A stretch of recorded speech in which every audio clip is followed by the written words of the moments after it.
Everyone, আবারও হাজির হয়ে গেলাম নতুন একটা ড্রামা নিয়ে। আজকে আর ইন্টুতে ড্রামার গল্প নিয়ে কিছুই বলবো না, ড্রামাটা শেষ পর্যন্ত দেখো আর এনজয় করো।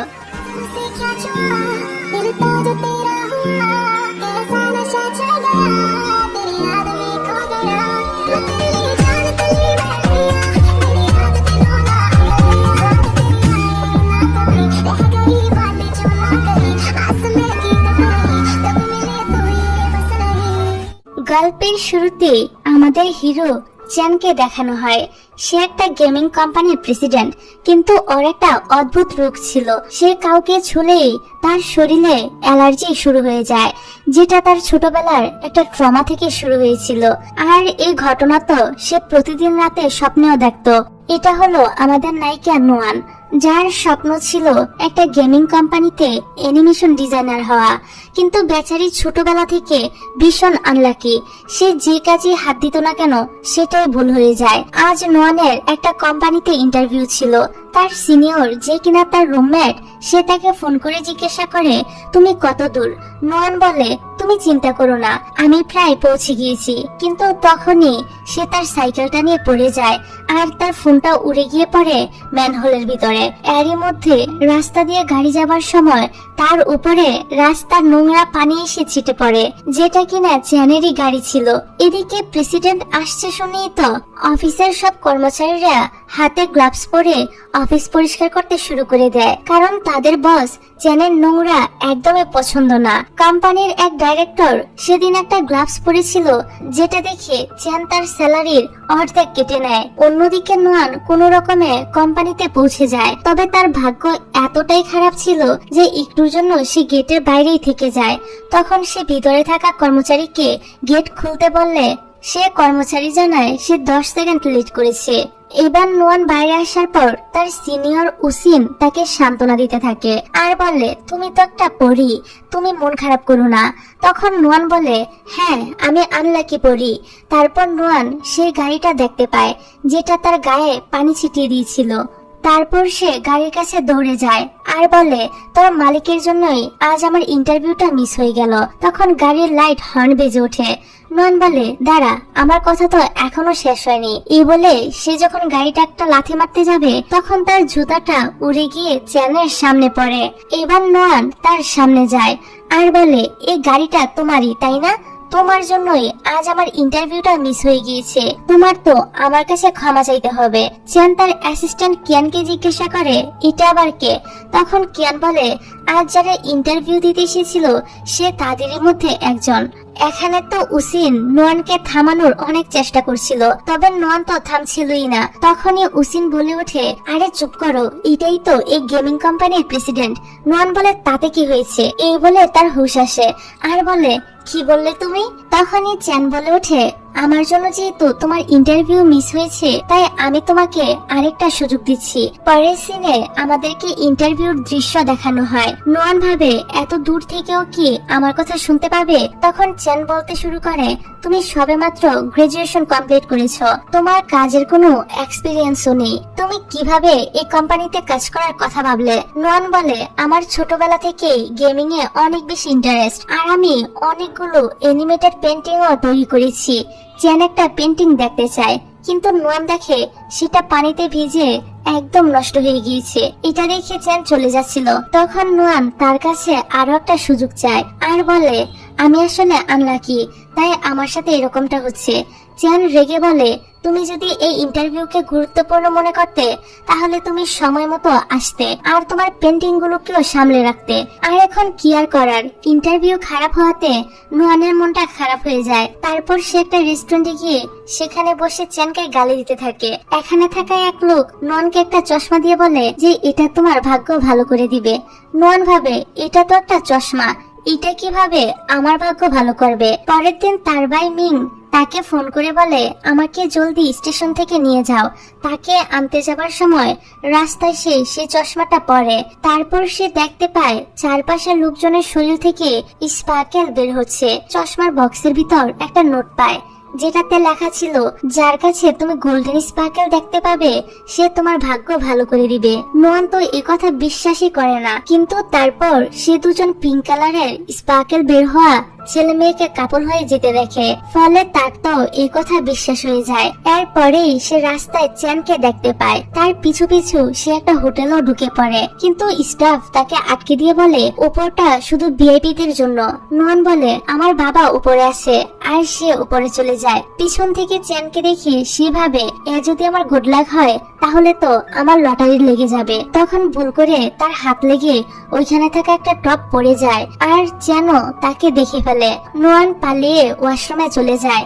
চ্যান সেখানে গিয়ে তাকে বলে তুমি কি এখনো তোমার গেম অ্যানিমেটর হওয়ার স্বপ্ন পূরণ করতে এসেছো? সে তাকে আরো ইনসাল্ট করে এখান থেকে চলে যেতে বলে। এবার নোয়ান তো তার ভাইকে ফোন দিয়ে বলে তুমি একা একাই চলে এসো, কারণ আমার এখন কাউকে শাস্তি দিতে হবে। তারপর সে যায় চ্যানের কাছে আর তাকে অনেকগুলো কথা শুনিয়ে তার গালে একটা নোট চিপকে দিয়ে চলে যায়। কিয়ান চ্যানকে বলে কোনো ব্যাপার না, সে তোমাকে স্পর্শ করেনি, শুধু তোমার গালে একটা নোট চিপকে দিয়েছে। কিন্তু চ্যান তাকেও তার থেকে দূরে থাকতে বলছিল। তারপর সে গালের নোটটা খুলে দেখে তাতে একটা কুকুরের মুখ আঁকা। তখন তো সে রাগে একদম চিৎকার করতে থাকে। যাই হোক, পরের সিনে দেখা যায় দুই ভাই বোন যখন বাড়ি ফিরছিল তখন মিং তার বোনকে বলে তুমি প্লিজ কদিন আমাকে তোমার বাড়িতে থাকতে দাও, কারণ আমার জব চলে গিয়েছে। কিন্তু নোয়ানি তো উসিনের সঙ্গে থাকতো, তাই সে রাজি হয় না। তখনই উসিন তাকে মেসেজ করে বলে অফিসের ওভারটাইমের জন্য সে 2 দিন বাসায় আসতে পারবে না। তখন নোয়ান তার ভাইকে বলে ঠিক আছে, তুমি মাত্র 2 দিন এ বাসায় থাকতে পারবে। পরদিন বাড়িওয়ালা আসলে নোয়ান ভয় পেয়ে যায় আর ভাবে সে আবার ভাড়া বাড়াতে আসলো না তো। তবে না, উনি শুধু কিছু কথা বলেই এখান থেকে চলে যায়। তারপর সে তার ফোনটা ঠিক করাতে গেলে জানতে পারে শুধু তার ফোনের কাজটাই ভেঙে গিয়েছে। সেটা সে ফ্রিতেই ঠিক করিয়ে নেয়, কারণ দোকানে সেদিন অনুষ্ঠান ছিল। সে তো এসবে খুবই খুশি যে তার লাক আজ হঠাৎ করে এত ভালো হলো কিভাবে। তারপরে তার মনে পড়ে চ্যাংয়ের গালে নোট চিপকে দেওয়ার সময় সে তাকে একটু স্পর্শ করেছিল, এতেই মনে হয় তার ভাগ্য খুলে গিয়েছে। এটা বুঝতে পেরে সে জলদি করে তার চশমাটা পরে ফেলে। এদিকে আমরা একটা নতুন ক্যারেক্টার ফ্র্যাঙ্ককে দেখতে পাই, যে এই গেমিং কোম্পানির নতুন রিসেপশনিস্ট। অন্যদিকে ডাইরেক্টর উসিনকে নতুন ক্লিনারের কথা জিজ্ঞাসা করলে উসিন বলে আমার তো মনেই ছিল না। তারপর সে নোয়ানের কাছে গিয়ে তাকে বলে প্লিজ তুমি একদিনের জন্য আমাদের বসের এক্সপেন্সিভ ক্লিনার হয়ে যাও। সে রাজি না হলে উসিন তো তার পা ধরে বসে থাকে। তারপর সে তাকে জোর করে অফিসে নিয়ে যায় আর ক্লিনারের ড্রেস পরিয়ে চ্যানের অফিসের দিকে নিয়ে আসে। পরের সিনে দেখা যায় নোয়ান যখন সব পরিষ্কার করছিল তখন ক্লিনিং মেশিনে কিছু সমস্যার কারণে পুরো জায়গাটা আগের থেকেও বেশি নোংরা হয়ে যায়। সে যেমন তেমন করে পুরো অফিস আবারও পরিষ্কার করে। তারপর চ্যানের আসার আওয়াজ শুনতে পেয়ে সে তাড়াহুড়া করে লুকিয়ে পড়ে। চ্যান এসে তার ডেস্কে বসে পড়ে আর আমরা দেখি নোয়ান তার টেবিলের নিচে লুকিয়েছিল। তখনই আবার নোয়ান তার চারপাশে গোল্ডেন স্পার্কেল দেখতে পায় আর তাকে টাচ করতে যাবে তখনই চ্যান টেবিল থেকে উঠে পড়ে, কারণ তার কোটে একটুখানি ধুলা লেগে গিয়েছিল। তখন নোয়ান তাকে পিছন থেকে ধরতে গেলে হুচটকে তার গায়ের উপরই পড়ে যায়। চ্যান কোনো রকমে তার থেকে দূরে গিয়ে চিৎকার করে বলতে থাকে তুমি এখানে কি করছো? আর তুমি আমাদের অফিসের ক্লিনিং স্টাফের ড্রেস কেন পরে আছো? তুমি আসল ক্লিনিং স্টাফদের সাথে কি করেছো? চ্যান তো কিয়ানকেও ডেকে আনে আর বলে এই মেয়েকে যেন আমার অফিস থেকে কেউ বের হতে না দেয়। তারপর সে সেখানে অজ্ঞান হয়ে যায়। এবার কিয়ান তাকে দ্রুত ডক্টরের কাছে নিয়ে গেলে ডক্টর বলে এখন আর কিছুই করা সম্ভব না। কিয়ান তো ঘাবড়ে গিয়ে বলে এভাবে বলবে না, কিছু তো করুন। ডক্টর বলে চলো এবার উঠে পড়ো, আর সেও উঠে পড়ে। ডক্টর বলে ও এখন এতটাই নরমাল আছে যে এর থেকে আর বেশি নরমাল হওয়া সম্ভব না। তারপর আমরা জানতে পারি চ্যানের সঙ্গে তার বাবার সম্পর্ক একদমই ভালো না। তার বাবা চায় সে নিজের গেমিং কোম্পানি ছেড়ে তার বাবার কোম্পানি সামলাক। তার উপর চ্যান আবার নিজের সৎমাকে নিজের ফ্যামিলিও মনে করত না। এদিকে নোয়ান এখনো অফিসে বন্দী ছিল। উসিন তাকে ফোন করে বলে বসের অফিসে একটা ইম্পর্টেন্ট রুল হলো সেখানে কোনো মেয়ে অ্যালাউড না। এটা শুনে নোয়ান চিন্তা করে সে জানালা দিয়ে পালিয়ে যাবে, কিন্তু সে তো ছিল 20তম ফ্লোরে আর এতক্ষণে রাতও হয়ে গিয়েছিল। সে ভীষণ বোর হচ্ছিল, তাই সে চ্যানের চেয়ারে বসে ড্রয়িং করতে শুরু করে। তখনই চ্যান চলে আসে, তাই তাড়াহুড়োয় সে ভুল করে কলমটা নিজের পকেটে ঢুকিয়ে নেয়। এবার উসিন নিজের ভুল স্বীকার করে বলে আমি কালকে রিজাইন করে দিব। তবে তখনই নোয়ান বলে ওঠে না না, এত উসিনের কোনো দোষ নেই। আমি তাকে বলেছিলাম যেন আমাকে এখানে একটা জব দেওয়ার ব্যবস্থা করে। যদি কাউকে শাস্তি দিতেই হয় তাহলে আমাকে দাও। যাই হোক, এবার বাইরে আসার পর উসিন নোয়ানের কাছে এই ঝামেলার জন্য ক্ষমা চায় আর বলে এখন এই কয়েকটা দিন আমি অফিসে ওভারটাইম করব, তুমি বাসার মধ্যে সাবধানে থেকো। অন্যদিকে কিয়ান চ্যানকে বলে ইন্টারভিউর দিন আসলেই আমাদের গাড়ির জন্য নোয়ানের উপর নোংরা পানি পড়েছিল আর তার পেন্টিং গুলো নষ্ট হয়ে গিয়েছিল। চ্যান বলে তাহলে তুমি আমাকে এই কথাটা আগে কেন জানাওনি? কিয়ান বলে এত কিছু হয়ে গিয়েছে যে আমি এগুলো বলার সুযোগই পাইনি। এবার রাতের বেলা চ্যান তার ডক্টরকে ফোন করে বলে এই প্রথমবার কোনো মেয়ে আমাকে টাচ করার পরেও আমার কোনো অ্যালার্জি হয়নি। ডক্টর বলে তোমার উচিত মেয়েটার কাছাকাছি থাকা, হতে পারে এইভাবে তোমার রোগটা সেরে যাবে। পরের দিন চ্যান নোয়ানের সঙ্গে দেখা করে বলে তুমি আমার পেন চুরি করেছো। নোয়ান বলে আমি কেন তোমার কলম চুরি করতে যাব? কিন্তু তখনই তার পকেট থেকে কলমটা পাওয়া যায় যেটা অলরেডি ভেঙে গিয়েছিল। নোয়ান বলে দেখো, এটা আমি চুরি করিনি, সেদিন হয়তো তাড়াহুড়োর কারণে ভুল করে এটা আমি আমার পকেটে রেখে দিয়েছিলাম। আর এটা যেহেতু এখন ভেঙে গিয়েছে তাই তুমি বলো এটার দাম কত, আমি তোমাকে টাকা দিয়ে দিচ্ছি। চ্যান বলে এটা আমাকে আমার মাস্টার দিয়েছিল, তাছাড়া এটা নিপ গোল্ড দিয়ে তৈরি করা। এই কথা শুনে নোয়ান বলে কি একটা অবস্থা, এখন নাকি কলমও আবার গোল্ড দিয়ে তৈরি করা হয়। চ্যান বলে এর ক্ষতিপূরণ দিতে চাইলে আমার অফিসে তোমাকে 100 দিনের জন্য কাজ করতে হবে। নোয়ানও রাজি হয়ে যায়। পরদিন নোয়ান চ্যানের অফিসে গিয়ে তাকে জিজ্ঞাসা করে আমার কি কাজ? চ্যান বলে তুমি হলে বসের মানে আমার স্পেশাল ক্লিনার। তারপর সে তাকে তার অফিস পরিষ্কারের অনেকগুলো নিয়ম বলে সেখান থেকে চলে যায়। কাজ করতে করতে নোয়ান চ্যানকে গালি দিতে থাকে কারণ তার কাছে এইসব কাজ করতে অনেক বিরক্ত লাগছিল। পরক্ষণে আবার বলে ওঠে আরে ভালোই তো হয়েছে, এখন থেকে তো আমি তার কাছাকাছি থাকতে পারবো। আর গোল্ডেন স্পার্কেল আমি আসছি। এদিকে মিং চলে যাবার জন্য তার ব্যাগ গুছাচ্ছিল, তখন উসিন বাড়িতে এসে পেঁয়াজ রসুনের স্প্রে করে যেন বাড়ি থেকে ভূত চলে যায়। এতে তো মিং এর অবস্থা খুবই খারাপ হয়ে যায়। অন্যদিকে ফ্যাং কিয়ানকে দেখে লুকিয়ে পড়ে, তবে কিয়ান তো জানতোই এটাকে, তাই সে রেগে তাকে একটা কর্নারে নিয়ে আসে আর জিজ্ঞাসা করে তুমি বিদেশ থেকে কবে ফিরলে আর তুমি এখানে কেন জব নিয়েছো? ফ্যাং বলে আমি 1 সপ্তাহ আগে বিদেশ থেকে ফিরেছি আর আমি এখানে জব নিয়েছি তোমার জন্য, কারণ আমি তোমাকে অনেক পছন্দ করি। যাই হোক, পরের দিন আমরা দেখি নোয়ান রাতের বেলা বাড়ি ফেরার সময় মিংকে এই অবস্থায় দেখে বলে তোমাকে এভাবে কে মারলো? কিন্তু মিং এর অবস্থা এতটাই খারাপ ছিল যে সে মুখ দিয়ে সাউন্ডই করতে পারছিল না, তাই সে ইশারা করে বলে যে উসিন এগুলো করেছে। নোয়ান হাসে আর বলে আমি তো জানতাম এই দুনিয়ার সবচেয়ে আনলাকি আমি, কিন্তু এখন তো দেখছি তোমারও আনলাক শুরু হয়ে গিয়েছে।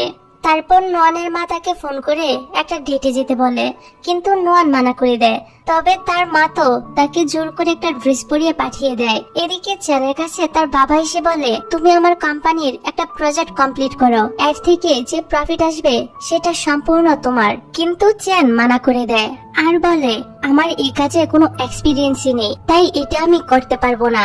ছেলের এই কথা শুনে বাবা তো অনেকটাই রেগে যায় আর বলে তুমি হ্যাঁ বলো আর না বলো, তোমাকে এই কাজ করতে হবে। আর তুমি যদি আমার কথা না শোনো তাহলে আমি ভুলে যাব যে তুমি আমার ছেলে। এই কথা বলে তিনি তো এখান থেকে চলে যায়। এদিকে আমরা দেখতে পাই নোয়ানো সেই একই রেস্টুরেন্টে আসে যেখানে চ্যান আছে। সে ব্লাইন্ড ডেটের জন্য এতটাই অদ্ভুত মেকআপ করেছে যে সে নিজেকেই নিজে আয়নায় দেখে একদম ভয় পেয়ে যায়। তারপর সে তার ডেটের কাছে যায়, কিন্তু অবশ্যই সে ভুল রুমে ঢুকে কারণ সেখানে চ্যান বসেছিল। নোয়ান তো এখানে অনেকটাই ভয় পেয়ে যায় আর বারবার করে তার কাছে ক্ষমা চাইতে থাকে। তবে চ্যান তাকে আটকে দিয়ে বলে তুমি আমার ফেক গার্লফ্রেন্ড হয়ে যাও, তাহলে আমি তোমার স্যালারি ডাবল করে দিব। নোয়ান বলে আরে বস, আপনি যেরকম ভাবছেন আমি ওই রকম মেয়ে নই। চ্যান বলে তাহলে ট্রিপল। এখন 3 ডাবল স্যালারির কথা শুনে নোয়ান তো সাথে সাথে রাজি হয়ে যায়। তারপর বাড়ি ফিরে সে দেখে উসিন ফ্যাংকে তাদের বাড়িতে নিয়ে এসেছে। ফ্যাং বলে কলেজ লাইফ থেকে সে কিয়ানকে পছন্দ করে, তবে আজ যখন সে তাকে এই কথা বলেছে তখন সে তাকে একটা ম্যাথের প্রবলেম দিয়ে বলেছে, এটা যদি তুমি সলভ করে আনতে পারো তাহলে আমি তোমার ব্যাপারটা ভেবে দেখবো। পরের দিন সকালে নোয়ানের মা তাকে ফোন করে বকা দিয়ে বলে, তোমার জন্য আমি যে ডেট ঠিক করেছিলাম তুমি সেখানে যাওনি কেন? নোয়ান বলে, মা আমি একদমই ভুলে গিয়েছিলাম। তখনই চেন তাকে কল করে তার বাড়িতে যেতে বলে। নোয়ান এমন একটা ভান করে যেন সে খুবই অসুস্থ। তখন চেন বলে, তোমার কাছে 29 মিনিট টাইম আছে, তুমি যদি এর মধ্যে না আসো আমি তোমার স্যালারি থেকে টাকা কেটে নিব। এতে তো নোয়ান সাথে সাথে দোল লাগায়। তারপর একে একে চেনের সমস্ত আন্টিরা আসতে থাকে তার গার্লফ্রেন্ডকে দেখার জন্য। এক আন্টির সাথে লাঞ্চ করার সময় চেনের মুখে খাবার লেগেছিল। নোয়ান জিভ বের করে তাকে সেটা পরিষ্কার করতে বলে, কিন্তু সে সেটা বুঝতেই পারে না, তাই সেও তাকে ভেঙাতে থাকে। এতে নোয়ান নিজেই সেটা পরিষ্কার করে দেয়, ফলে সে তো অনেকটাই নার্ভাস হয়ে পড়ে। যাক, রাতের বেলা নোয়ান বলে, তোমার আর কত আত্মীয় স্বজন আছে, আমাকে তো এবার বাড়িতে যেতে হবে। চেন বলে, তুমি আজ রাতটা এখানেই থেকে যাও, যদি আমার আত্মীয় স্বজনরা রাতেও আসে। নোয়ান বলে, এটা করলে কি তুমি আমার স্যালারি আরো বাড়িয়ে দিবে? চেন তখন তার অনেকটা কাছাকাছি গিয়ে বলে, তুমি যা চাও আমি তাই দিব। কিন্তু চেনকে এতটা কাছে দেখে নোয়ান তো অনেকটাই লজ্জা পায় আর এখান থেকে দৌড়ে পালিয়ে যায়। এদিকে চেনের সৎমা তার বাবাকে বলছিল হঠাৎ করে চেনের গার্লফ্রেন্ড কিভাবে হতে পারে। এতে তার বাবারও সন্দেহ হয়, তাই সে তাকে ফোন করে তাদের কোম্পানির একটা পার্টিতে তার গার্লফ্রেন্ডকে নিয়ে আসতে বলে। পরের দিন সকালে চেন নোয়ানকে ধরে পার্লারে নিয়ে যায় তার মেকওভার করানোর জন্য। সে তাকে শপিং মলে নিয়ে গিয়ে একটা ড্রেসও পছন্দ করে দেয়। নোয়ান জিজ্ঞাসা করে, এত কিছু কিসের জন্য? চেন বলে, আজ রাতে আমার বাবার কোম্পানিতে একটা পার্টি আছে, সেখানে তোমাকেও যেতে হবে। নোয়ান বলে, আমি সাধারণ মেয়ে, আমি এসব পার্টিতে কখনোই যাইনি, আমি সেখানে যেতে পারবো না। এই বলে সেখান থেকে চলে যায়। এতে তো চেন অনেকটা হতাশই সিদ্ধান্ত নেয় সে একাই পার্টিতে যাবে। এদিকে ফ্যাং সে পার্টিতে ছিল। সে নোয়ানকে ভিডিও কল করে বলে, চেন পার্টিতে আসার সাথে সাথে তার বাবার সাথে তার ঝামেলা শুরু হয়ে গিয়েছে। তার বাবা বলে, তোমার সাহস কি করে হলো আমাকে মিথ্যা বলার? তারপর তো উনি তাকে একটা চড়ও লাগিয়ে দেয়। এসব দেখে নোয়ান জলদি করে রেডি হয়ে পার্টিতে চলে আসে আর বলে, সরি আমার আসতে একটু দেরি হয়ে গেল। পরের সিনে দেখা যায় ফ্যাং কিয়ানকে বলে, দেখো আমি তোমার দেওয়া ম্যাথ সলভ করে ফেলেছি, আমি সত্যি তোমাকে পছন্দ করি। এদিকে চেন নোয়ানকে বাড়ি ছাড়তে আসে। তারপর সে তার মাথায় হাত বুলিয়ে দেয়, যেটা দূর থেকে উসিনও দেখছিল। তখনই মিং সেখানে আসে। উসিন বলে, আমার জন্য একটু পানি নিয়ে এসো। মিং বলে, আমি কেন? উসিন বলে, তুমি কি আমার বাড়িতে আর থাকতে চাও না? মিং বলে, হ্যাঁ হ্যাঁ আমি এখনই পানি নিয়ে আসছি। তারপর নোয়ান ঘরে বসে ভাবছিল, আজকে তো আমি ওর জীবন বাঁচিয়েছি, এখন হয়তো সে আমাকে তার কোম্পানির অ্যানিমেটর বানিয়ে দিবে। সে এ ব্যাপারে চেনকে মেসেজ করলে সেও রাজি হয়ে যায়। এতে তো নোয়ান অনেক বেশি খুশি হয়ে যায়। চিয়ান যখন তার মার কথা নোয়ানকে বলছিল তখন নোয়ান তাকে একটা ড্রিঙ্কস দিয়েছিল আর বলেছিল, এটা খেলে আমি আমার সব দুঃখ ভুলে যাই। বর্তমানে চিয়ান সে ড্রিঙ্কসটা খুব যত্ন করে ফ্রিজে রেখে দেয়। পরের দিন নোয়ান অফিসে গিয়ে তার সঙ্গে খুব মিষ্টি মিষ্টি করে কথা বলছিল। চিয়ান বলে, কি ব্যাপার? নোয়ান বলে, তুমি তো প্রমিস করেছিলে যে আমাকে অ্যানিমেটর বানাবে, এটা কি তুমি ভুলে গিয়েছো? চিয়ান বলে, আমি আমার প্রমিস কখনোই ভুলি না। তারপর তো সে নোয়ানের জন্য ডেস্ক কম্পিউটার এই সবকিছু তার অফিসে আনিয়ে নেয়। এতে তো নোয়ান অনেক রেগে যায় আর তাকে উল্টাপাল্টা বলতে থাকে। এসব শুনে চেন হাসে। এদিকে মিং একটা স্টুডিও ভাড়া করার জন্য অলরেডি এক লোককে 20,000 টাকা অ্যাডভান্স দিয়েছিল। তখনই আরেকজন এসে দাবি করে যে এই স্টুডিওটা তার। এসবে তাদের মাঝে ঝামেলা বেঁধে যায়। তখনই উসিন সেখানে আসে আর বলে, এখনই থেমে যাও, আমি সবকিছু ভিডিও করেছি, আমি এই ভিডিওটা পুলিশকে দেখিয়ে দিব। তারপর সে তাকে আরো ভয় দেখিয়ে তার থেকে সব কথা বের করে এবং টাকাও ফেরত নিয়ে নেয়। মিং এবার উসিনকে ধন্যবাদ জানায়। পরের সিনে দেখা যায় চেনের বাবা আবারও অফিসে তার সঙ্গে রাগারাগি করতে থাকে আর বলে, তুমি কি ভেবেছিলে আমি জানতে পারবো না যে সে তোমার ফেক গার্লফ্রেন্ড? এগুলো বাইরে দাঁড়িয়ে নোয়ানও শুনছিল। তারপর সে অনেকটা সাহস নিয়ে অফিসের ভিতরে গিয়ে চেনকে কিস করে দেয়, যেটাতে সে অনেকটা অবাক হয়। আর তার বাবা তো অনেকটাই অকওয়ার্ড সিচুয়েশনে পড়ে সেখান থেকেই চলে যায়। নোয়ান বলে, সরি মিস্টার চেন, আসলে ব্যাপারটা অনেকটা গুরুত্বপূর্ণ ছিল আর এত তাড়াতাড়ি হয়ে গেল যে আমি কিছু বলার সুযোগই পেলাম না। কিন্তু তখনই চেন প্রায় অজ্ঞান হয়ে যায়। কিয়ান তাকে দ্রুত হসপিটালে নিয়ে যেতে থাকে। তবে গাড়িতেই চেনের জ্ঞান ফিরে আসে আর সে তাকে বলে, তুমি আমাকে বাড়িতে দিয়ে আসো। এদিকে তো কোম্পানির বাইরে নোয়ান তাদের জন্য ওয়েট করছিল। চেনের গাড়ি দেখে সে এখানে গিয়ে তার কাছে ক্ষমা চাইতে থাকে, কিন্তু তখন সে বুঝতে পারে গাড়িতে শুধু কিয়ানই আছে। এবার কিয়ান বলে, তুমি চ্যানের ফার্স্ট কিস নিয়ে নিয়েছো, শুধু সরি বলে তো কিছু হবে না। তুমি জানো এজন্য তার কি অবস্থা? তোমার তো উচিত বাড়ি গিয়ে তার যত্ন করা। তারপর তো সে তাকে তার বাড়ির পাসওয়ার্ডও দিয়ে দেয়। অন্যদিকে চ্যানের ঘুম ভাঙলে তার সামনে নোয়ানকে দেখে সে তো ভীষণ অবাক হয়ে যায় আর লাফ দিয়ে উঠে গিয়ে বলে, তুমি আমার থেকে দূরে থাকো, আর সেটা যেন কমপক্ষে 2 হাত হয়। পরে নোয়ান তার জন্য খাবার রান্না করছিল আর চ্যান তাকে দেখছিল। তার এসব কাণ্ড কারখানা দেখে নোয়ান তো হেসে ফেলে। তারপর ফ্রিজ খুললে সে তার দেওয়া সেই স্পেশাল ড্রিঙ্কসটা দেখতে পায়। সে কিছু বলতেই যাবে, তখনই চ্যান ফ্রিজ বন্ধ করে দেয় আর বলে, এটা আমার ড্রিঙ্কস, এটার সঙ্গে আমি যা ইচ্ছা তাই করব। তারপর ফাইনালি সে তাকে তার অ্যালার্জির কথাটা বলে দেয় আর বলে, এই কারণেই আমি আমার অফিসে কোনো মেয়েকে অ্যালাউ করি না। নোয়ান বলে, তাহলে যে তুমি আমাকে স্পর্শ করো এতে তোমার অ্যালার্জি হয় না? চ্যান বলে, আমার ডক্টর বলেছে তোমার মাঝে ওই বৈশিষ্ট্যগুলো কম আছে যেগুলো কারণে আমার অ্যালার্জি হয়। নোয়ান বলে, আমার মাঝে কি বৈশিষ্ট্য নেই? চ্যান বলে, তোমার মাঝে মনে হয় মেয়েলি বৈশিষ্ট্যগুলোই কম আছে। এটা শুনে নোয়ান তো অনেক বেশি রেগে সেখান থেকে চলে যায়। যাক, পরের সিনে দেখা যায় উসিন মিং এর জন্য মোমো নিয়ে আসে। মিং বলে সে খাবে না। উসিন চলে গেলে সে ঠিকই চুরি করে সেটা খেতে থাকে। উসিন পিছন থেকে এসে বলে, কি টেস্টি তো। আচ্ছা, তুমি এরকম বাচ্চাদের মতো চুরি করে খাচ্ছিলে কেন? মিং বলে, তুমি আমাকে একদমই বাচ্চা বলবে না, আমি বড় হয়ে গিয়েছি। উসিন বলে, আমি তোমার বড় বোনের থেকেও বয়সে বড়। কথা বলতে বলতে তারা কাছাকাছি চলে আসে। এতে তারা দুজনেই তো অনেকটা অকওয়ার্ড সিচুয়েশনে পড়ে যায়। এদিকে ফ্যাং কিয়ানকে ফলো করছিল, যেটা কিয়ান দেখে ফেলে। ফ্যাং রাস্তার মাঝে চিৎকার করে বলতে থাকে, I love you senior. Kiyan তাকে বকা দিয়ে সেখান থেকে একটা বারে চলে যায়। ফ্যাংও তার পিছু পিছু এখানে চলে আসে আর দেখে কিয়াং ড্রিঙ্কস করে ঘুমিয়ে পড়েছে। সে তার সাথে সেখানে শুয়ে পড়ে আর আবারও বলে, আই লাইক ইউ কিয়ান। এদিকে চ্যানের সঙ্গে থাকতে থাকতে নোয়ানের ভাগ্যই খুলে যায়। সকালে যখন সে একটা ট্যাক্সি ডাকে তখন 3টি ট্যাক্সি তার জন্য দাঁড়িয়ে যায়। যখন দোকানে খাবার কিনতে যায় তখন buy one get one free offer চলছিল। এরই মধ্যে একজন তো তাকে তার ফ্রি খাবারটাও দিয়ে দেয়। তার উপর তার লেখা কমিকগুলোর মধ্যে একটা কমিক সিলেক্ট হয়ে যায় আর অনেক অনেক কোম্পানি থেকে তার কাছে কল আসতে থাকে যেন তারা তার কমিকের কপিরাইট কিনতে পারে, যেগুলোর মধ্যে চ্যানের কোম্পানিও ছিল। কিয়ান এ ব্যাপারে কথা বলতে আসলে নোয়ান বলে, আমি আমার কমিকের কপিরাইট দিব, তবে আমাকে অ্যানিমেশন ডিপার্টমেন্টে ট্রান্সফার করে দিতে হবে। এতে চ্যানের ইচ্ছা না থাকলেও আর কিছুই করার থাকে না। এদিকে উসিন মিনকে নিয়ে স্টুডিও ভাড়া করতে আসে। উসিনের হিল পরে হাঁটতে কষ্ট হচ্ছিল, এটা দেখে মিং তাকে কোলে তুলে নেয় আর এক জায়গায় বসিয়ে বলে, যদি হিল পরে হাঁটতে এতটাই কষ্ট হয় তাহলে তুমি নোয়ানের মতো ফ্ল্যাট জুতো পড়তে পারো না। মিংকে তার এত কেয়ার করতে দেখে উসিন লজ্জা পেয়ে এখান থেকে পালিয়ে যায়। এদিকে নোয়ান যখন কোম্পানিতে আসছিল তখন সে চ্যানকে বলতে শুনে যে নোয়ানের কমিকটা এতটাও ভালো নয়। যাই হোক, রাইভাল কোম্পানি এখন ওর কপিরাইট কেনার জন্য ব্যস্ত থাকবে আর এই সুযোগে আমরা আমাদের প্রজেক্টটা শেষ করতে পারবো। এটা শুনে নোয়ান অনেক কষ্ট পায় আর তাকে অনেকগুলো কথা শুনিয়ে সেখান থেকে চলে যায়। বাড়ি ফিরেও সে অনেক কান্নাকাটি করছিল।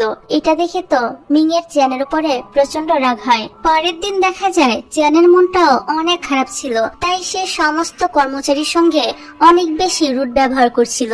এবার সে কিয়ানকে বলে, তুমি তো ফ্যাংকে চিনো না, আর ফ্যাং এর সঙ্গে নোয়ানের ভালো একটা সম্পর্ক আছে। তোমাকে আমি 2 দিন সময় দিলাম, এর মধ্যে তুমি নোয়ানকে আবারও অফিসে ফিরিয়ে আনবে। এবার কিয়ান মিং এর সঙ্গে দেখা করতে যায়। মিং বলে, তুমি তো নোয়ানকে 2 দিন পাবেই না, কারণ সে একটা হোটেলে 2 দিন থাকার ফ্রি ভাউচার পেয়েছে। এদিকে আমরা দেখি সত্যি তারা 3 বান্ধবী হোটেলেই ছিল।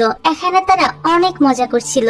মিং আর কিয়ানো এই হোটেলে পৌঁছে যায়। নোয়ানরা এখানে ড্রিঙ্কস করছিল, তারা তাকে থামানোর চেষ্টা করছিল, কিন্তু সে কারোর কোনো কথাই শোনে না আর চ্যানকে ফোন করে তাকে অনেকগুলো কথা শোনায় আর বলে, যদি আমি তোমাকে কখনো সামনে পাই তাহলে তো আমি তোমার অবস্থা একদম 12টা বাজিয়ে দিব। তখনই দেখা যায় চ্যান তার পিছনেই ছিল। সে তার কাছে এসে বলে, তুমি মনে হয় আমাকে 12টা বাজাতে চেয়েছিলে, তাই না? কিন্তু সে কিছু বলার আগেই নোয়ান তার উপর ঢলে পড়ে। এবার তারা 3 বান্ধবী এতটাই ড্রাঙ্ক হয়ে গিয়েছিল যে বার থেকে বের হয়ে 3 জন 3 দিকে চলে যায় আর এরা 3 জনও তাদের 3 জনের পিছনে দৌড় লাগায়। কিয়ান ফ্যাংকে বাড়ি নিয়ে যেতে চাইলে ফ্যাং বলে, তুমি কি আমার বয়ফ্রেন্ড নাকি যে আমার খেয়াল রাখবে? কিয়ান তার এসব কথায় পাত্তা না দিয়ে তাকে কোলে তুলে নেয়। অন্যদিকে মিং উসিনের খেয়াল রাখছিল। সে তার গালে একটা কিস করে দেয়। এতে মিং তো আরো নিজেকে সামলাতে পারে না। এবার দেখা যায় নোয়ান একটা খাম্বাকে বলছিল কাঁধে তুলে নিতে। যেহেতু খাম্বাটা কোনো রিপ্লাই দেয় না, তাই সে বলে তুমিও চ্যানের মতোই আমার একটা কথা শুনতে চাও না। তখনই চ্যান তাকে কাঁধে তুলে নেয়। যাই হোক, পরের দিন সকালে আমরা উসিনকে দেখি তার শরীরে অনেক লাভ বাইট ছিল। এটা দেখে সে তো অনেকটা অকওয়ার্ড ফিল করে যে নোয়ানের ছোট ভাইয়ের সাথে কি করে ফেললাম। এই ভেবে সে এখান থেকে পালিয়ে ফ্যাংয়ের বাড়িতে চলে যায় আর তাকে বলে আমরা আর কখনোই একসাথে ড্রিঙ্কস করতে যাব না। ফ্যাং বলে কেন, কি সমস্যা হয়েছে? তোমরা দুজন তো একে অপরকে পছন্দ করো, আর ভালোবাসা কি বয়স দেখে হয় নাকি? অন্যদিকে মিং এর যখন ঘুম ভাঙে তখন সে দেখতে পায় উসিন খামে ভরে কিছু টাকা রেখে গিয়েছে। এই জন্য সে তো রেগে কোম্পানিতে যায় আর জিজ্ঞাসা করে তুমি কি আমাকে ইগনোর করছো? আর এই টাকাগুলো রেখে আসার মানে কি? উসিন বলে দেখো তুমি আমার থেকে বয়সে ছোট, তাই আমাদের মাঝে যা হয়েছে তা ভুলে যাওয়াই ভালো। মিং এটা শুনে আরো রেগে যায় আর টাকাগুলো তার দিকে ছুড়ে দেয়। এসব কিছু আবার নোয়ান দূর থেকে দেখে ফেলে আর তার কান ধরে বলে তুমি উসিনের সঙ্গে এমন করে কিভাবে কথা বলতে পারলে? এবার তাদের মা এখানে চলে আসে আর নোয়ানের কানে ধরে তাদেরকে এখান থেকে নিয়ে যায়। পরের সিনে দেখা যায় তাদের মা বাসায় আসার পর তাদের দুই ভাই বোনকেই অনেক বকা দিচ্ছিল আর নোয়ানকে জোর করে ধরে একটা ব্লাইন্ড ডেটে নিয়ে যায়। এদিকে চ্যানের তো কাজে একদমই মন বসছিল না।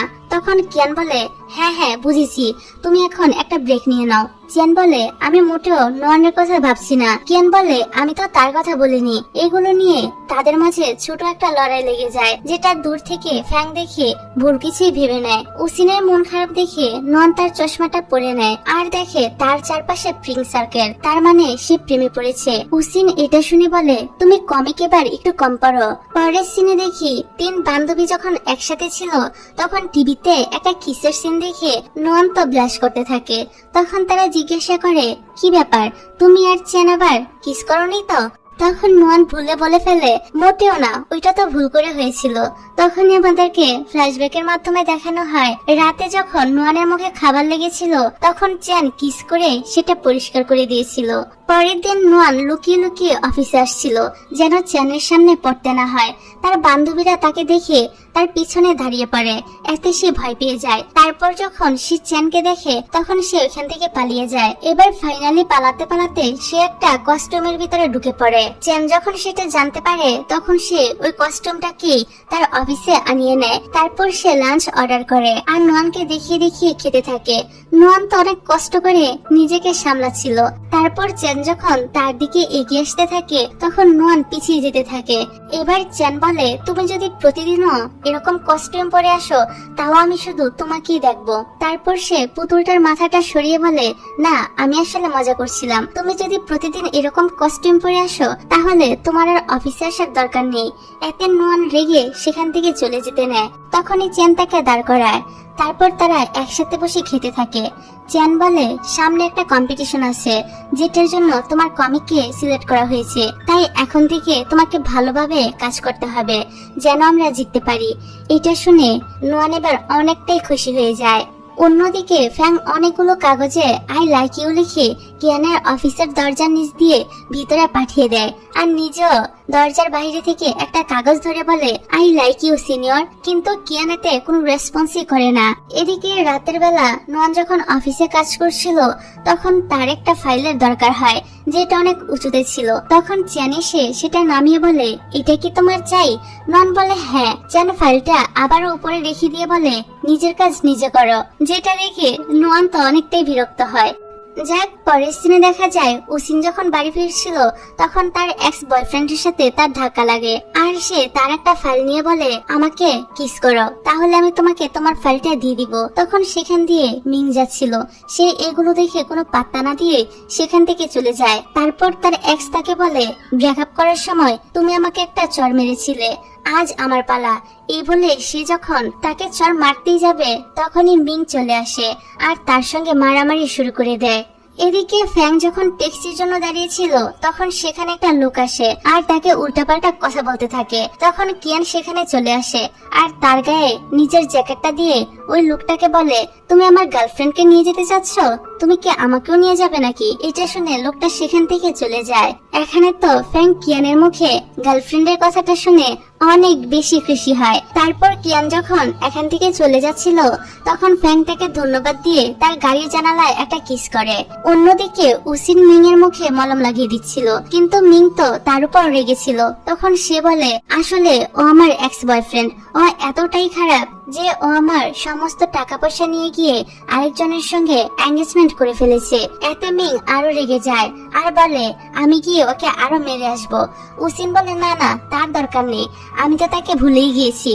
তবে ওই ঘটনার পর থেকে আমার কাউকে ভালোবাসতে ভীষণ ভয় করে। ব্যাপারটা এমন নয় যে তুমি আমার জন্য পারফেক্ট না, কিন্তু আমি ভালোবাসায় ভয় পাই। তখন মিং তাকে জড়িয়ে ধরে। এদিকে নোয়ান যখন রাস্তা দিয়ে যাচ্ছিল তখন হঠাৎ করে সেখানকার সমস্ত লাইটগুলো জ্বলে ওঠে এবং চ্যান সেখান থেকে বেরিয়ে এসে তার হাতে একটা ব্রেসলেট পরিয়ে দিয়ে খুব সুন্দর করে তাকে প্রপোজাল করে। বাড়ি ফিরে নোয়ান তো অনেক বেশি খুশি হয়। তখন চ্যান তাকে ফোন করে বলে দেখো, আমার মনে যা ছিল আমি তোমাকে বলে দিয়েছি, এখন তুমি ভেবেচিন্তে তোমার উত্তরটা দিও, কিন্তু এখন আমার ঘুম আসছে না, তাই তুমি আমাকে একটা গান শোনাও। নোয়ান তখন তাকে গান শোনাতে থাকে, যেটাতে চ্যান হাসতে থাকে। গান শোনাতে শোনাতে নোয়ান নিজেই ঘুমিয়ে পড়ে। পরদিন চ্যান তাকে মেসেজ করে বলে যে আজ তারা একসঙ্গে লাঞ্চ করবে। তারপর চ্যানের সৎমা তার সঙ্গে দেখা করে আর তাকে বলে যে দেখো, চ্যানের বাবা আর চ্যান দুজনেই একে অপরের জন্য কেয়ার করে, কিন্তু কেউই মুখ ফুটে সেটা বলতে রাজি না। এখন তুমি আমাকে সাহায্য করবে, যেভাবেই হোক তুমি তাকে রাজি করাও যেন সে বাড়ি ফিরে আসে। নোয়ান তার সৎমার সঙ্গে কথা বলার পর বুঝতে পারে যে উনি আসলে এতটাও খারাপ নয়। এদিকে নোয়ানের আসতে দেরি হচ্ছে দেখে চ্যান তাকে কল করে, কিন্তু নোয়ান কল কেটে দিয়ে তাকে মেসেজ করে বলে আমি একটু বিজি আছি, তাই তোমার সঙ্গে লাঞ্চ করতে পারবো না। তারপর চ্যান রাস্তা দিয়ে যাচ্ছিল আর সে তাদের দুজনকে একসঙ্গে দেখে ফেলে আর ভিতরে গিয়ে নোয়ানকে নিয়ে আসতে চায়। তখন তার সৎমা বলে এতগুলো বছর পার হয়ে গিয়েছে, তুমি কি এখনো আমাকে মেনে নেবে না? এটা শুনে চ্যান তার সঙ্গে খারাপ ব্যবহার করতে শুরু করে, যেটা দেখে নোয়ান বলে তুমি এমন করছো কেন? উনি তো তোমার খারাপ চান না। নোয়ান তার সৎমার সাইড নিচ্ছে দেখে চ্যান তো অনেকটা কষ্ট পায় আর সেখান থেকে চলে যায়। নোয়ানও তার পিছু করে একটা জায়গায় চলে আসে আর তাকে সরি বলে। তারপর তাকে জিজ্ঞাসা করে তুমি কি আমাকে বলবে তুমি তোমার সৎমাকে এতটা ঘৃণা কেন করো? চ্যান বলতে শুরু করে আসলে তার মা এবং তার সৎমা বেস্ট ফ্রেন্ড ছিল। শুরুতে তার সৎমার সঙ্গে তার বাবার কোনো সম্পর্ক ছিল না, তবে তার মাই তাদেরকে ভুল বুঝে তাকে নিয়ে বাড়ি থেকে বেরিয়ে পড়ে। তার সৎমা এবং তার বাবা তাকে বোঝানোর চেষ্টা করে, তবে সে কোনো কথাই শুনে না আর এরপরই তার কার অ্যাক্সিডেন্ট করে। মারা যাওয়ার আগ পর্যন্ত তার মা তাকে বলেছিল তোমার বাবা অনেক খারাপ, তুমি তাকে কোনোদিনও ক্ষমা করো না আর এই মহিলাকেও না। এসব বলার পর চ্যান তো অনেকটা ইমোশনাল হয়ে যায়। তখন নোয়ান তাকে পিছন থেকে জড়িয়ে ধরে আর বলে কেউ তোমার পাশে থাকুক বা না থাকুক, আমি সব সময় তোমার পাশে থাকবো। রাতে যখন চ্যান নোয়ানকে বাড়ি পৌঁছে দেয় তখন সে বলে তুমি আমার উত্তর জানতে চেয়েছিলে না? এটা বলে সে তাকে কিস করে দেয়। পরদিন থেকেই শুরু হয়ে যায় তাদের অফিস রোমান্স। এদিকে ফ্যাং তো আবার কিয়ানের জন্য লাঞ্চ রান্না করে নিয়ে আসে, যেটা দেখে কিয়ান স্মাইল করে। এতে ফ্যাং অনেকটা খুশি হয়ে যায়। রাতের বেলা চ্যান আর নোয়ানকে আমরা একসাথে দেখতে পাই। নোয়ান তাকে জিজ্ঞাসা করে আচ্ছা তোমার সেই অ্যালার্জি তো এখন আর হয় না তাই না? চ্যান বলে হ্যাঁ, অনেকদিন হয়ে গেল আমার আর অ্যালার্জির সমস্যাটা হচ্ছে না। নোয়ান বলে আমার মনে হয় যে তোমার এই রোগটা কোনো শারীরিক রোগ নয়, এটা একটা মানসিক রোগ, আর আমি চাই তোমার এই রোগটা যেন সেরে যায় আর তুমি আবারও মানুষের ভিড়ে মিশতে পারো। এরপর থেকে শুরু হয়ে যায় চ্যানের ভিড়ের মাধ্যমে যাওয়ার মিশন। ক্যাফে থেকে শুরু করে শপিং মল, নোয়ান তাকে সব জায়গায় নিয়ে যায়, কিন্তু ভিড় দেখে চ্যান অনেক ভয় পাচ্ছিল। চ্যান সেখান থেকে চলে যায়। নোয়ান হতাশ হয়ে ভাবতে থাকে কি করলে তাকে ভিড়ের মধ্যে নিয়ে যাওয়া যাবে। তখনই উসিন তাকে কল করে বলে আজ রাতে মিং নতুন স্টুডিও ওপেনিং এর জন্য একটা পার্টি রেখেছে, তুমি অবশ্যই সেখানে চ্যানকে নিয়ে আসবে। পার্টিতে নোয়ান আর চ্যানকে একসাথে দেখে মিং তো নিজের ভাই হওয়ার দায়িত্ব পালন করতে শুরু করে দেয়, অর্থাৎ চ্যানকে ধরে নিয়ে গিয়ে সে একগাদা প্রশ্ন করতে থাকে। এদিকে নোয়ানের তো চ্যানকে নিয়ে চিন্তা হচ্ছিল। তখন কিয়ান বলে তুমি চিন্তা করো না, আমি গিয়ে দেখছি কি হচ্ছে। অন্যদিকে মিং এর প্রশ্ন করা শেষ হলে চ্যান তাকে উল্টো প্রশ্ন করে তুমি তো নোয়ানের বেস্ট ফ্রেন্ড উসিনকে পছন্দ করো, তো আমি কি তোমাকে এ ব্যাপারে সাহায্য করব? এই কথাটা শুনে মিং তো ঘাবড়ে যায় আর আর তাকে নিজের বোনের জামাই হিসেবেও মেনে নেয়। অনেকক্ষণ ধরে ভিতর থেকে আওয়াজ আসছে না দেখে এরা তিনজনই তো ঘাবড়ে যায়। ভিতরে আবার মারামারি লাগলো না তো। তারা যখন ভিতরে যায় তখন দেখে এই তিনজন ড্রাঙ্ক হয়ে উল্টে পড়ে আছে। তারপর আর কি, অতীতের একটা সিন আবারও রিপিট হয়, কিন্তু এবার একটু অন্যরকম ভাবে। যাই হোক, তারপর আমরা একটা নতুন ক্যারেক্টারকে দেখতে পাই, যার নাম রয়। সে ছিল চ্যানের রাইভাল কোম্পানির সিইও। অফিসে এসে সে চ্যান এবং তার একটা ছবি ডেস্কে রাখে। বোঝা যায় সে চ্যানকে লাইক করে, তবে তার হাবভাব ভালো ঠিক ছিল না। এদিকে নোয়ান একটা মিটিং এ ছিল। চ্যান তাকে মেসেজ করে দেখা করতে বলে। নোয়ান বলে, আমি একটা মিটিং এ আছি, তুমি আমার জন্য একটু ওয়েট করো, আমি একটু পরেই চলে আসবো, আবার ঘুমিয়ে পড়ো না যেন। কিন্তু মিটিং তো শেষ হওয়ার নামে হচ্ছিল না। চ্যান বলতে থাকে, আমি সিইও হয়েও এতটা কাজ করি না যতটা এই মেয়ে করছে। এত কাজ করতে হবে জানলে আমি তাকে এই প্রজেক্টের কাজই করতে দিতাম না। অবশেষে রাত 3টার সময় নোয়ানের মিটিং শেষ হয়। তারপর যখন সে চ্যানের কাছে যায় তখন চ্যান তো তার উপর রেগেছিল। নোয়ান বলে, তোমাকে রাখলে অনেক কিউট লাগে। এই কথা শুনে চ্যান তো আরো রেগে যায়। নোয়ান বলে, আচ্ছা বাবা, সরি, আমারই ভুল ছিল, আমি কাজের জন্য তোমার কাছে আসতে পারিনি। তখন চ্যান তার ঠোঁটের দিকে ইশারা করে, অর্থাৎ যদি সে এখন তাকে কিস করে তাহলেই তার রাগ ভেঙে যাবে। তো নোয়ান যখন তাকে কিস করতে যাচ্ছিল, চ্যান বারবার পিছনে সরে যাচ্ছিল। এতে বিরক্ত হয়ে নোয়ান সেখান থেকে চলে যেতে নিলে চ্যান তাকে এক হাতে উঁচু করে তারপর কিস করে, যেটা আবার বাইরে থেকে রয়ও দেখতে পায়। পরদিন ফ্যাং কিয়ানকে একটা রেস্টুরেন্টে নিয়ে আসে, কিন্তু সেখানে যে মহিলা খাবার সার্ভ করছিল তাকে দেখে কিয়ান অবাক হয়ে তাকিয়ে থাকে। ফ্যাং জিজ্ঞাসা করে, কিয়ান তুমি ঠিক আছো? এর মধ্যে মহিলাটাও কিয়ানকে চিনতে পেরে যায়। তখন কিয়ান রেস্টুরেন্ট থেকে বেরিয়ে যায়। মহিলাটা তার পিছু করলে কিয়ান রেগে যায়। তাদের কথা থেকে আমরা জানতে পারি এই মহিলা আসলে কিয়ানের মা হয়। ছোটবেলায় তিনি তাদেরকে রেখে চলে এসেছিল, কারণ তার বাবা অনেক ড্রিঙ্কস করত আর মারধর করত। তবে কিয়ান তো তার উপর রেগেছিল, কারণ তার মা তাকে ছেড়ে চলে এসেছিল। কিয়ান বলে, তুমি আমাকে ছেড়ে চলে আসার কিছুদিন পর বাবা আমাকে ছেড়ে চলে যায়। এটা শুনে তার মার অনেক খারাপ লাগে, আর সে বলে, তাহলে তুমি এতদিন একা ছিলে? কিয়ান বলে, তুমি যেদিন আমাকে ছেড়ে এসেছিলে সেদিনই তোমার ছেলে মরে গিয়েছে। ফ্যাং তাকে ডাকতে থাকে, কিন্তু কিয়ান রেগে সেখান থেকে চলে যায়। এদিকে মিটিং শেষে কেউ নোয়ানের এই হার্ডড্রিক্সের সাথে তার হার্ডড্রিক্স পরিবর্তন করে দেয়। নোয়ান সেটাই তার কম্পিউটারে লাগিয়ে কাজ করতে থাকে। অন্যদিকে কিয়ান ফ্যাং এর সাথে প্রচন্ড খারাপ ব্যবহার করছিল, আর তাকে বলছিল, তুমি যেখান থেকে এসেছো সেখানে চলে যাও। ফ্যাং বলে, দেখো, আমি তোমার অতীতের ব্যাপারে কিছুই জানতাম না, তবে আমি সত্যি তোমাকে অনেক ভালোবাসি। তখন কিয়ান বলে, চুপ করো, আমাদের মাঝে কিছুই হওয়া সম্ভব না। এটা শুনে সে তো তখন কান্না করতে থাকে।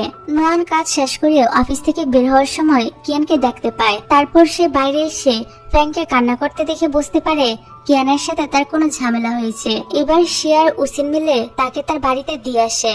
তাদের কথা থেকে আমরা জানতে পারি ছোটবেলায় কিয়ানকে তার বাবা মা ছেড়ে যাওয়ার পর থেকে সে তার গ্র্যান্ড প্যারেন্টসদের সাথে বড় হয়েছে, কিন্তু সে ইউনিভার্সিটিতে পড়ার সময় তারাও মারা যায়। এরপর থেকে আজ অব্দি কিয়ান একাই আছে, এই জন্য সে কাউকে ভালোবাসতে চায় না। তারপর আমরা রয় আর চ্যানকে একসাথে দেখি।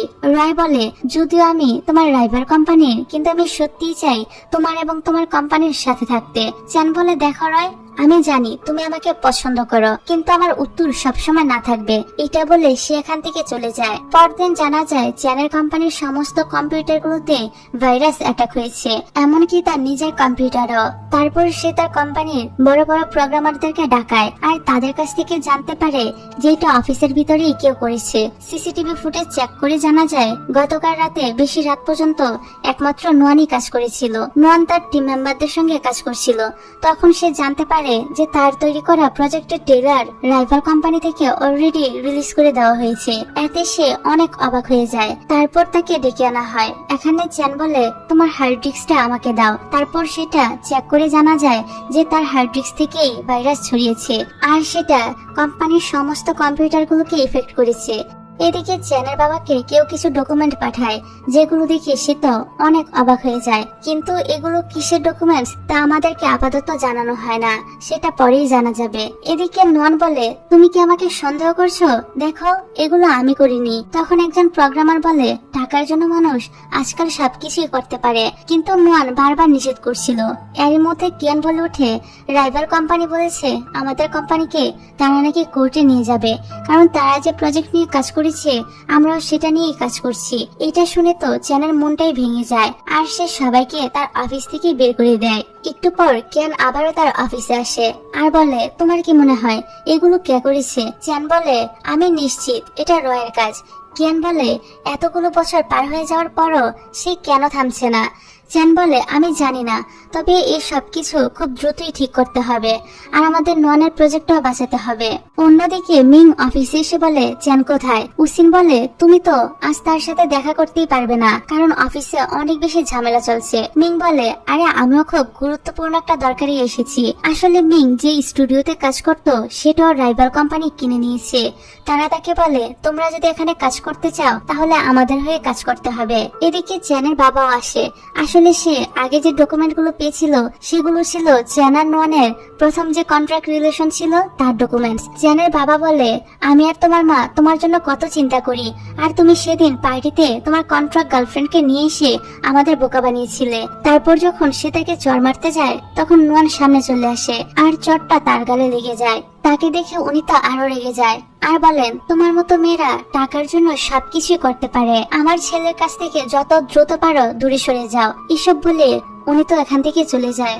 তারপর তারা দুজন একে অপরের কাছে ক্ষমা চায়। নোয়ান বলে, আমার তোমার সৎ মায়ের সঙ্গে দেখা করার আগে তোমাকে এই কথাগুলো জানানো উচিত ছিল। চ্যান বলে, কোনো ব্যাপার না, আমাকে এখন এক জায়গায় যেতে হবে, তুমি অফিসে থেকো, এখান থেকে কোনো জায়গায় যাবে না। এদিকে কিয়ান যখন কাজ করছিল তখন সে জানতে পারে তাদের অনলাইনে যে গেমগুলো আছে রাইভাল কোম্পানি সেগুলোকেও অফলাইন করে দিতে বলেছে। তারা দাবি করছে এগুলো নাকি তাদের তৈরি করা গেম। পরের দিন আমরা চ্যান আর রয়কে একসাথে দেখতে পাই। চ্যান তাকে কিছু ডকুমেন্টস দেখিয়ে বলে, আমার রোগের কথা শুধুমাত্র তুমি আর কিয়ান ছাড়া আর কেউই জানতো না। কিয়ানকে আমি বিশ্বাস করি, সে এগুলো কাউকেই বলবে না। তোমার সাহস কি করে হলো তুমি ডকুমেন্টগুলো আমার বাড়িতে পাঠিয়েছো? তার থেকে বড় কথা, তুমি এই ডকুমেন্টস গুলো পেলে কোথায়? রয় বলে, তুমি যে হসপিটালে ডক্টর দেখাতে সেখানে আমার এক আত্মীয় কাজ করে। এটা শুনে চ্যান আরো রেগে যায় আর বলে, তুমি এতগুলো বছর ধরে আমাকে স্টক করছিলে। সে যখন রেগে এখান থেকে চলে যাচ্ছিল তখন রয় দাঁড়িয়ে বলে, চ্যান, তোমার জন্য আমি আমার বিদেশের ক্যারিয়ার ত্যাগ করে আবারও দেশে ফিরে এসেছি। তুমি হাই স্কুল থেকে কিছু না বলেই উদা হয়ে গিয়েছিলে। তুমি জানো আমি আমেরিকার প্রত্যেকটা স্কুলে তোমার জন্য চিঠি লিখেছি, কিন্তু তারা কেউ তোমার ব্যাপারে কিছুই জানতো না। এত কিছুর পর আমি ফাইনালি তোমাকে পেয়েছি আর এখনো তুমি আমার সঙ্গে এরকম করছো। এদিকে কিয়ান নোয়ানকে চ্যানের অ্যাড্রেস জানিয়ে দেয়। রয় কথা বলতে বলতে চ্যানকে জড়িয়ে ধরে। তখনই সেখানে নোয়ান চলে আসে আর এগুলো দেখে অনেক কষ্ট পেয়ে রেস্টুরেন্ট থেকে বেরিয়ে যায়। চ্যানও তার পিছনে যায়। নোয়ান বলে, এখন কি বলতে এসেছো তুমি? এই মেয়েটা তোমার এক্স গার্লফ্রেন্ড? এসব তুমি আজও তাকে পছন্দ করো? তা না হলে সে যখন তোমাকে জড়িয়ে ধরেছিল তুমি তাকে কেন সরিয়ে দাওনি? চ্যান তাকে কিছু বলতেই যাবে, এরই মধ্যে তার শরীরে অ্যালার্জির প্রভাব পড়তে শুরু করে দেয়। কিন্তু নোয়ান তো অনেক রেগেছিল, তাই তার কোনো কথা না শুনে সেখান থেকে চলে যায়। এদিকে চ্যানের অবস্থা তো খুবই খারাপ হয়ে যায়। তখন কিয়ান এসে তাকে ধরে অফিসে নিয়ে যায়। অন্যদিকে বাড়িতে মিং ভুল করে উসিনের একটা স্পেশাল লিপস্টিক পা দিয়ে ফেলে দেয়। এত তো সে অনেক ভয় পেয়ে যায়। উসিনও তাকে প্রচন্ড বকাবকি করতে থাকে। এভাবে অনেকগুলো দিন পার হয়ে যায়। যেহেতু নোয়ান চ্যানের কোম্পানিতে যাচ্ছে না তাই সে একটা পার্ট টাইম জব নিয়ে নেয়, কিন্তু চ্যান সেখানেও তাকে মানানোর জন্য চলে যায়। তো একদিন তারা তিনজন দেখা করে। তাদের তিনজনেরই লাভ লাইফে সমস্যা চলছিল, এগুলো নিয়ে তারা কথা বলছিল। তখনই তারা বাইরে থেকে একটা বাচ্চার কান্নার সাউন্ড শুনতে পায়। সেখানে তারা একটা নোট পায় যেটাতে লেখা ছিল, এই দোকানের মালকিন যেন এই বাচ্চাটাকে কিছুক্ষণ দেখে রাখে। দোকানের মালিক এখানে আসার পর বলে, আমি আজ অনেক ব্যস্ত আছি, তোমরা এই বাচ্চাটাকে সামলে রাখো। তারপর তারা এই বাচ্চাটাকে বাড়িতে নিয়ে যায়। এদিকে ফ্যাং তার ব্যাগ গুছাচ্ছিল। নোয়ান তাকে জিজ্ঞাসা করে, তুমি কি সত্যিই ফিরে যাচ্ছ? ফ্যাং বলে, কি করবো বলো, আমার আর কিয়ানের তো কিছুই হওয়া সম্ভব না, তাই আমি ফিরে যাচ্ছি। তখনই উসিন এসে তাদেরকে বলে, মিং আমাকে ফোন করে বলল তারা একটা বাচ্চা পেয়েছে, তাদের নাকি আমাদের সাহায্য দরকার। এখানে কিয়ান বলছিল মনে হয় বেবিটার ক্ষুধা পেয়েছে। তারপর তারা বাচ্চাটাকে খাওয়াতে থাকে। ভিডিও কলে এসব দেখে তারা তিনজন তো হাসতে থাকে। খাওয়ানো শেষ হলে তারা একটা অদ্ভুত গন্ধ পায়। এটাতে তারা বুঝতে পারে যে বাচ্চার এবার ডাইপার চেঞ্জ করতে হবে। ওরা দুজন বাহানা করে এখান থেকে চলে যায়। তাই চ্যান বাধ্য হয়ে নোয়ানকে সাহায্যের জন্য ডাকে। তারা দুজন মিলে বাচ্চাটার ডাইপার চেঞ্জ করে।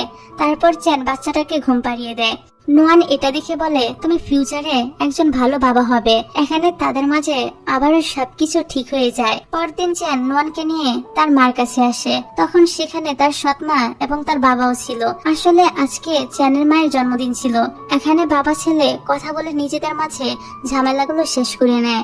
তারপর চ্যান তার সৎমার কাছে আসে আর বলে, পরের বার আমার মার সঙ্গে দেখা করতে আসলে আমরা পুরো ফ্যামিলি একসাথে আসব।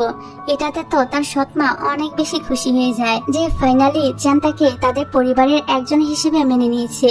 এদিকে উসিন কিয়ানকে কল করে বলে, ফ্যাং কিন্তু আজ চলে যাচ্ছে, তুমি যদি আজ থেকে না আটকাও তাহলে কিন্তু খুব দেরি হয়ে যাবে। এটা শুনে কিয়াং সাথে সাথে এয়ারপোর্টের দিকে যেতে থাকে। এদিকে ফ্যাং যে ট্যাক্সিতে করে যাচ্ছিল সেটা খারাপ হয়ে যায়। এতে বেচারি হেঁটে হেঁটে এয়ারপোর্টের দিকে যেতে শুরু করে। তখনই কিয়ান তাকে দেখতে পায় আর তাকে থামিয়ে ফাইনালি তার মনের কথা বলে দেয়। অন্যদিকে মিং উসিনকে এক বক্স লিপস্টিক দিয়ে প্রপোজাল করে। উসিন বলে, তোমার বোন এতে কি মনে করবে? তখন মিং তার বোনকে ফোন করে বলে, আমি তোমার রুমমেট উসিনকে পছন্দ করি। এটা বলে সে কলটা কেটে দেয়। ভাইয়ের মুখে এসব কথা শুনে নুয়ান তো একদম হতভম্ব হয়ে যায় আর বলে, উসিন আর মিং একে অপরকে ভালোবাসে আর আমি এ ব্যাপারে কিছুই জানতাম না। চ্যান হেসে বলে, তুমি ছাড়া বাকি সবাই এ ব্যাপারে জানতো। তাদের মাঝখানে ঝামেলা শেষ হওয়ার পর তিন কাপলি নেমে পড়ে কোম্পানিকে বাঁচানোর মিশনে। তারপর প্রেস কনফারেন্সের দিন চলে আসে। সেখানে রয়ের কোম্পানি নোয়ানের বানানো গেম লঞ্চ করার চেষ্টা করছিল, কিন্তু তখনই তারা সবাই এখানে পৌঁছে যায় আর সকলের সামনে প্রমাণ করে দেয় যে রয়ের কোম্পানি চ্যানের কোম্পানি থেকে প্রজেক্ট চুরি করেছে। সমস্ত ঝামেলা শেষে নোয়ান চ্যানকে তার চশমার ব্যাপারে বলে দেয়। তখন চ্যান বলে, তুমি সত্যি খুব বোকা, এই চশমাটা তো একটা লেন্স ফ্যাক্টরি তৈরি করেছে। আসলে পৃথিবীতে লাখ বলে কিছুই হয় না। তুমি খুব ভালো, দয়ালু আর অনেক মিষ্টি একটা মেয়ে, তাই তো তোমার আমার সঙ্গে দেখা হয়েছে। এগুলো বলে সে তার কপালে একটা কিস করে। আর এরকম সুন্দর একটা মোমেন্ট দেখিয়ে এই ড্রামাটা এখানেই শেষ হয়ে যায়।